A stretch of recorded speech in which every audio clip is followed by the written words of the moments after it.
The humans terrified them, those bipedal apes with their guns and fury.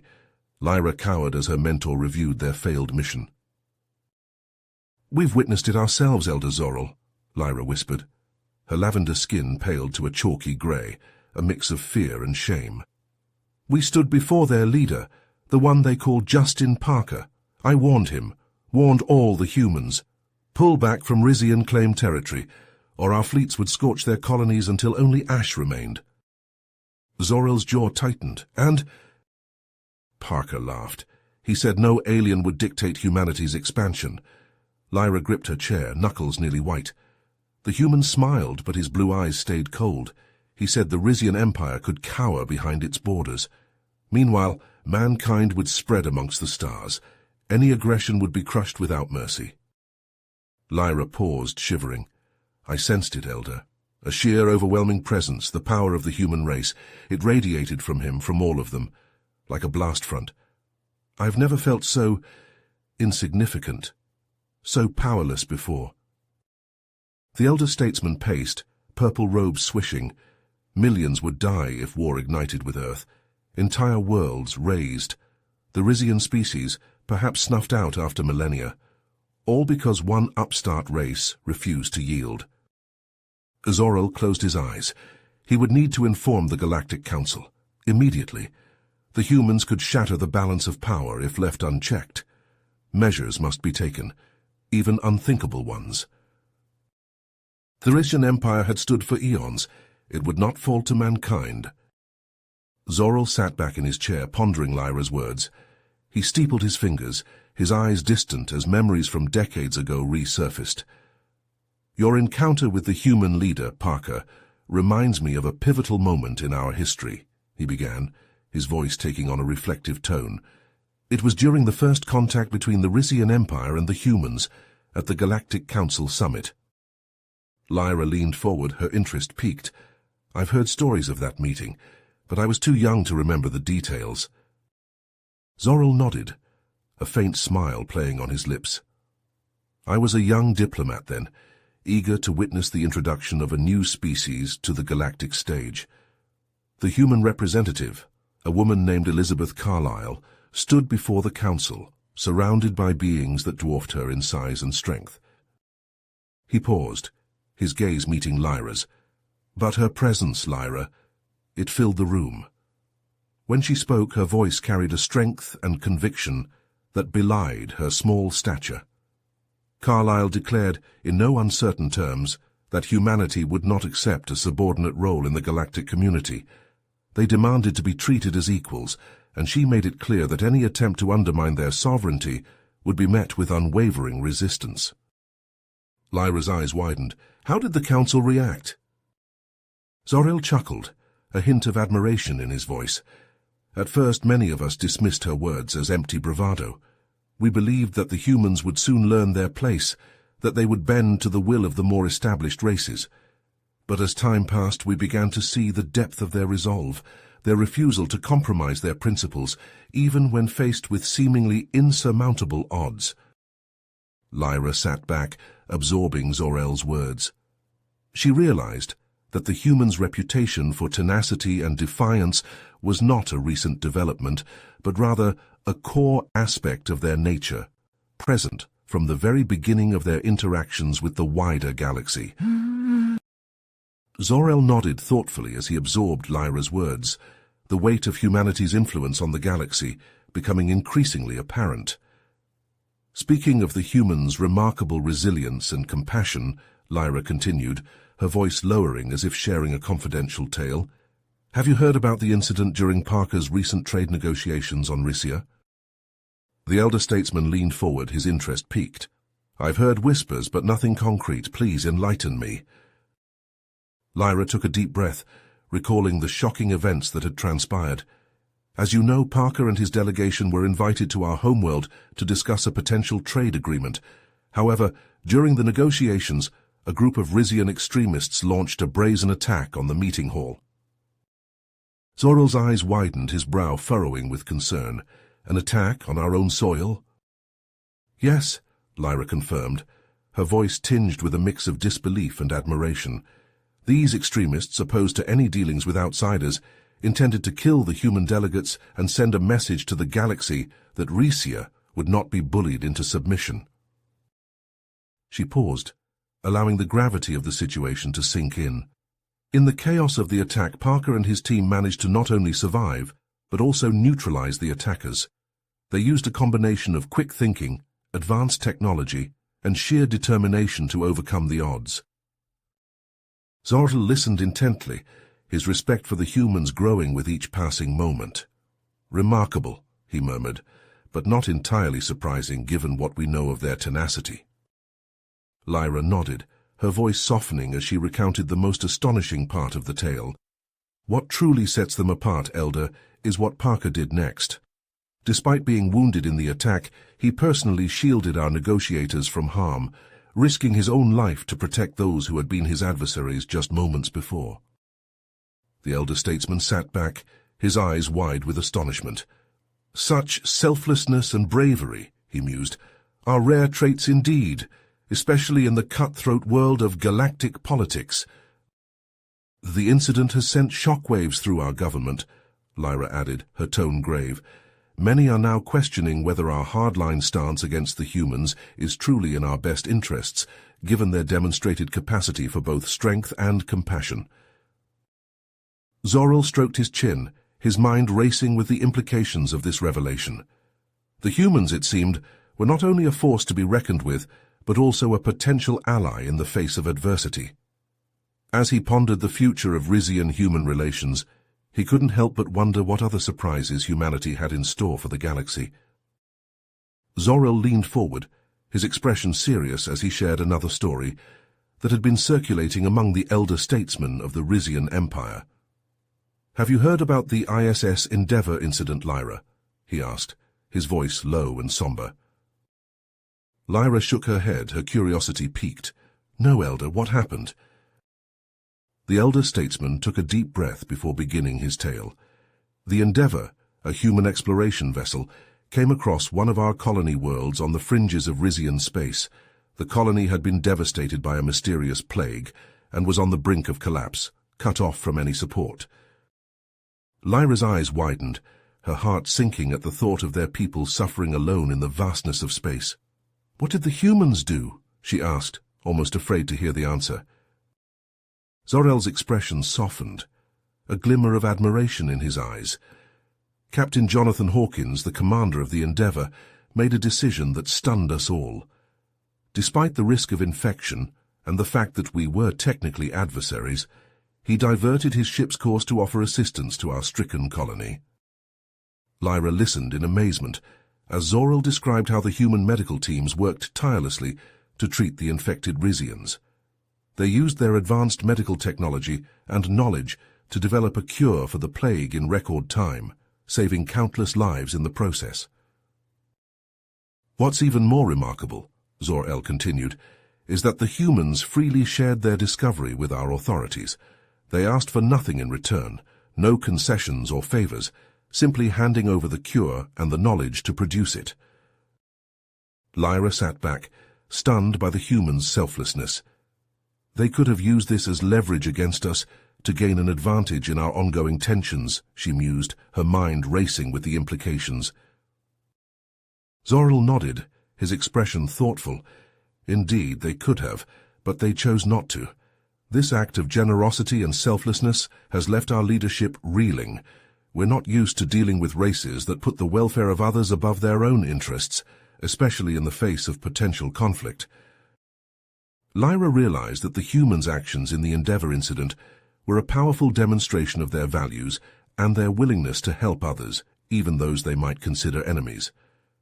It was a stark contrast to the ruthless, self-serving nature of many of the galaxy's other races. "This changes everything," Lyra whispered, her mind still processing the magnitude of the humans' actions. "If they can show such compassion and selflessness towards us, even in our darkest hour." Zor-El leaned back in his chair, his gaze distant as he contemplated the future. "It does indeed change everything, Lyra. The humans have shown us a different path, one where cooperation and understanding might be possible, even between adversaries. The elder statesman paused, his brow furrowed as he considered the challenges that lay ahead. But it won't be easy. There are those within our government who will see the humans' actions as a sign of weakness, an opportunity to be exploited. We must tread carefully if we are to forge a new relationship with Earth and its people. Lyra nodded, understanding the delicate nature of the situation. We have much to learn from the humans, Elder. Their compassion, their willingness to put aside differences for the greater good. These are qualities we must embrace if we are to find a way forward. Zorel leaned forward, his interest piqued by Lyra's mention of the recent diplomatic summit. Justin Parker's speech must have been quite remarkable to have made such an impression on you and our other delegates. Lyra nodded, her eyes alight with the memory. It truly was, Elder. As Parker took the stage, the entire auditorium fell silent. His presence was magnetic, drawing every eye to him. She paused, recalling the moment. He began by acknowledging the conflicts and tensions that have long divided our galaxy, the wars, the mistrust, the endless cycle of aggression and retaliation. But then his tone shifted. Zorel tilted his head, intrigued. How so? He spoke of hope, Elder, of possibility. Parker painted a picture of a future where all races, human and alien alike, could coexist in peace, where we might work together to overcome the challenges that threaten us all. The elder statesman stroked his chin thoughtfully. A noble vision, to be sure. But we have heard such rhetoric before, from countless leaders across the ages. Lyra shook her head. That's what I thought at first too, just another pretty speech, full of empty promises. But as Parker continued, I found myself drawn in. There was a sincerity in his words, a depth of conviction that I've rarely encountered. Zorel nodded slowly. I've heard similar accounts from our other delegates. Many came away from the summit with a newfound respect for the humans and their leader. It's more than respect, Elder, Lyra said, leaning forward. Parker's speech has sparked something within our delegation, a wave of introspection, of questioning the assumptions that have guided our politics for so long. We've always seen the galaxy as a zero-sum game, a constant struggle for dominance, where one race's gain is another's loss. But Parker's vision challenges that notion. It suggests that perhaps, through cooperation and understanding, we might all prosper together. Zorel sat back, considering Lyra's words. It's a seductive idea, to be sure, but can it be realized? Can we truly set aside centuries of animosity and mistrust? Lyra met his gaze, her expression determined. I don't know, Elder, but I do know that many of us are now asking ourselves whether our current path is truly serving our best interests, whether we might need to rethink our approach to the humans and to the galaxy as a whole. Zorel paused, his eyes distant as he recalled another incident that had recently sent shockwaves through the Rizian military establishment. Have you heard about the standoff between the RNS Indomitable and the human vessel, the ISS Valiant? He asked, his voice low and serious. The elder statesman sighed, the weight of the tale heavy on his shoulders. The Indomitable, one of our most advanced warships, was engaged in a tense confrontation with the Valiant in a disputed star system. Our ship had been ordered to assert Rizian sovereignty and force the humans to withdraw. Zorel continued, his voice steady despite the gravity of the events he described. As tensions mounted and the two ships locked weapons on each other, the human captain, Sarah Thompson, did something completely unexpected. Instead of firing upon the Indomitable, she opened a communication channel and directly addressed our captain. Thompson invited our captain to a face-to-face meeting aboard the Valiant to discuss a peaceful resolution, Zorel explained, his own astonishment still evident in his voice. Against all protocol and expectations, our captain accepted the invitation and boarded the human ship. Lyra listened in rapt attention as Zorel described the scene. Our captain was greeted by Thompson and her senior officers, who treated him with the utmost respect and dignity, even as they firmly asserted humanity's position in the dispute. The elder statesman leaned back in his chair, his admiration for the human captain's actions clear in his expression. Through a combination of skillful diplomacy, unwavering resolve, and a willingness to find common ground, Thompson was able to negotiate a peaceful resolution to the standoff, one that both sides could accept with honor. Lyra marveled at the tale, her mind reeling at the implications. To think that the humans could diffuse such a volatile situation through dialogue and diplomacy, rather than resorting to force as so many other races would have done. Zor-El nodded, his own thoughts mirroring those of his young protégé. It is a testament to their strength of character and their commitment to finding peaceful solutions, even in the face of overwhelming adversity. The two Rizians sat in silence for a moment, each lost in their own reflections on the remarkable events that had transpired. The humans, it seemed, were not only a formidable military power, but also a force for diplomacy and understanding in a galaxy too often torn by conflict and mistrust. Lyra sat back in her chair, her brow furrowed as she pondered the implications of the stories they had shared. The humans, it seemed, were not just a formidable military and technological power, but also a force for diplomacy and understanding in a galaxy too often torn by conflict and mistrust. "You know, Elder," Lyra said, her voice thoughtful, "I recently had an encounter with a human diplomat that really drove home the points we've been discussing." Zor-El leaned forward, his interest piqued. "Oh, do tell." Lyra nodded, her mind drifting back to the heated negotiation session she had attended just a few weeks prior. "I was part of a Rizian delegation tasked with hammering out a new trade agreement with the humans. The lead negotiator on their side was a man named Michael Chen." She paused, recalling the intensity of the debate. "We had been going back and forth for hours, and I found myself becoming increasingly frustrated with Chen's unwillingness to budge on certain key points. In a moment of anger, I accused him of being unreasonable and inflexible." Lyra chuckled ruefully. "I expected him to respond in kind, to lash out or become defensive, but to my surprise he remained calm and composed. He acknowledged my concerns, and then, without missing a beat, proposed a novel solution that addressed both sides' needs." The elder statesman nodded, a knowing smile on his face. The human talent for finding common ground. "Exactly," Lyra agreed.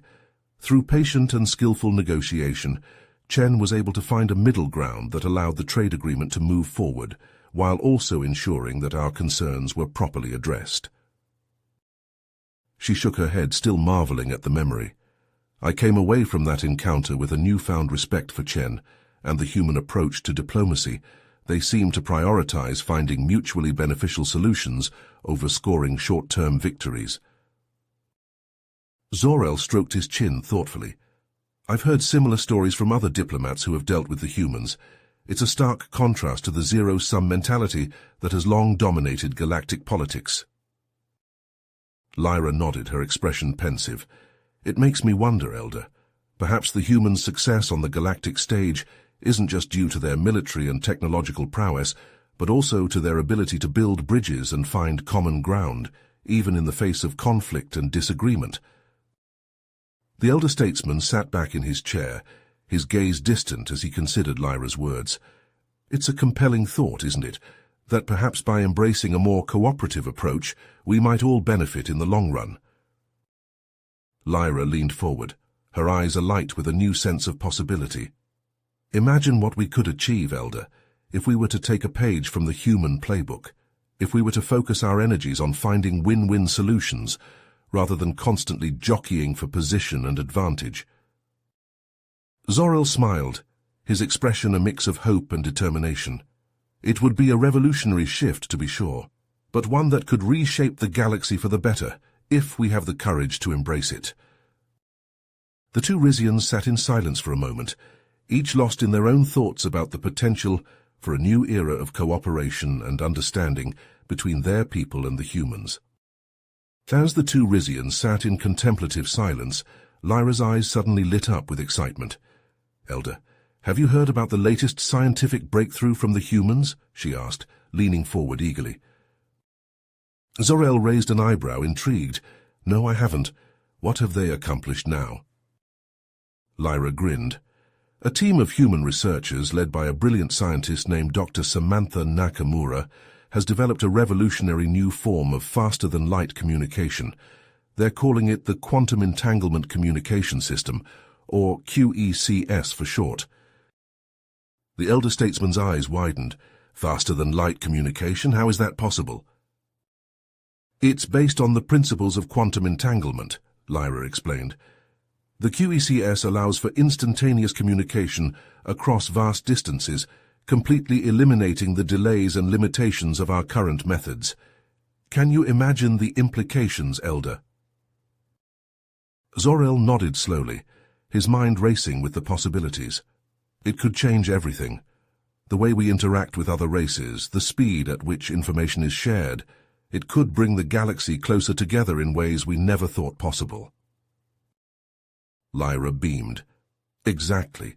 And the best part is Dr. Nakamura and her team have chosen to share this technology with the entire galactic community. They could have kept it as a closely guarded secret, but instead, they want everyone to benefit from their discovery. The elder stroked his chin thoughtfully. That's a bold move. Many races would have hoarded such knowledge for their own gain. That's what makes it so remarkable, Lyra said. The humans are showing us a different way, a path of cooperation and openness, and it's earning them a great deal of respect and goodwill among the more progressive factions. Zor-El leaned back in his chair, a smile playing at the corners of his mouth. You know, Lyra, I've been around for a long time. I've seen countless races try and fail to achieve what the humans have done. They've always lacked that special something, that spark of ingenuity and determination. Lyra nodded. The humans seem to have a unique combination of scientific expertise, innovative thinking, and sheer willpower. It's no wonder they were able to make this breakthrough when so many others have failed. The elder statesman's eyes twinkled with a newfound sense of hope. Perhaps this is a sign of things to come. Maybe the humans are destined to lead us into a new era of galactic relations, one built on trust, collaboration, and a shared vision for the future. Lyra's expression mirrored his own, a mix of excitement and optimism. I think you might be right, Elder, and if the QECS is any indication, that future might be closer than we ever imagined. Lyra paused for a moment, a smile playing at the corners of her mouth as she recalled another recent event that had captured the attention of the galactic community. Have you heard about the Galactic Cultural Festival, Elder? She asked, her eyes sparkling with excitement. Zor-El leaned forward, intrigued. I've heard whispers, but nothing concrete. What happened? Lyra's grin widened. A group of human artists led by the renowned composer David Nakamura was invited to perform at the festival. It was a historic moment, Elder. For centuries, the festival has been dominated by the more established races, with newer species like humanity struggling to gain recognition. Oh, Elder, Lyra breathed, her voice filled with awe. It was a performance unlike anything I've ever witnessed. Nakamura and his ensemble took to the stage, and from the first note, they had the audience spellbound. She closed her eyes, recalling the scene. The music was a stunning fusion of human and Rizian traditions. The melodies were haunting, the harmonies complex and layered. It was as if Nakamura had reached into the very soul of our people and woven our musical heritage together with his own. Zor-El listened, his expression rapt as Lyra continued.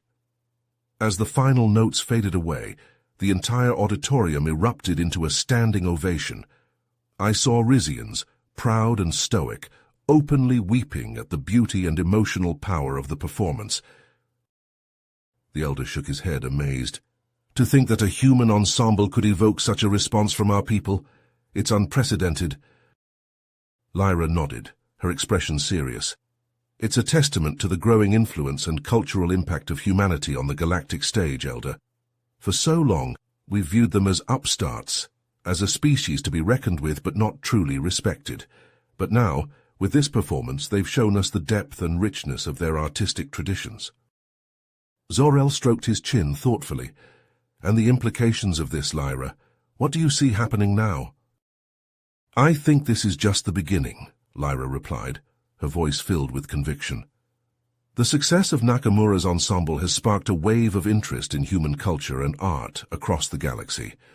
Races that once dismissed humanity as mere upstarts are now eager to learn more about this fascinating and enigmatic species. She leaned forward, her eyes intense. "Don't you see, Elder?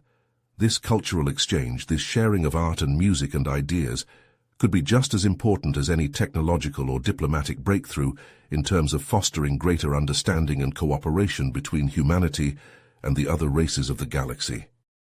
Zorel's eyes widened as he processed Lyra's chilling revelation. The elder statesman leaned forward, his voice urgent. "Lyra, are you certain of this? The implications of what you're saying?" Lyra nodded grimly, her lavender skin paling to a sickly grey. "I'm afraid so, Elder. The evidence is indisputable. Our operatives risked their lives to obtain these communications, and the picture they paint is disturbing, to say the least." She took a deep breath, steeling herself to recount the details of the intercepted messages. The plan Operation Ascendancy is a masterpiece of deceit and manipulation. Justin Parker and his inner circle have been carefully orchestrating a series of moves designed to weaken and destabilize the other galactic powers, all while presenting a public face of cooperation and goodwill. Zorel shook his head in disbelief, his mind reeling as he tried to reconcile this new information with the stories of human bravery and compassion they had just been discussing. The economic partnerships, the cultural exchanges, the scientific breakthroughs, all of it, just a smokescreen. Lyra's expression was pained as she confirmed his suspicions. "It appears so, Elder. The humans have been using every tool at their disposal to lull us into a false sense of security, all while they position themselves for a final decisive strike." She hesitated for a moment, then continued, her voice trembling slightly. "The communications also hinted at a network of human agents, embedded within the governments and institutions of the other races, sleeper cells, waiting for the signal to act." Zorel's blood ran cold at the thought of human operatives infiltrating the highest echelons of Rizian society, working to undermine their very way of life. He closed his eyes, his mind racing as he tried to process the enormity of the threat they now faced. Lyra's eyes met his, and he could see the same fear and uncertainty that gripped his own heart reflected in her gaze. "I don't know, Elder.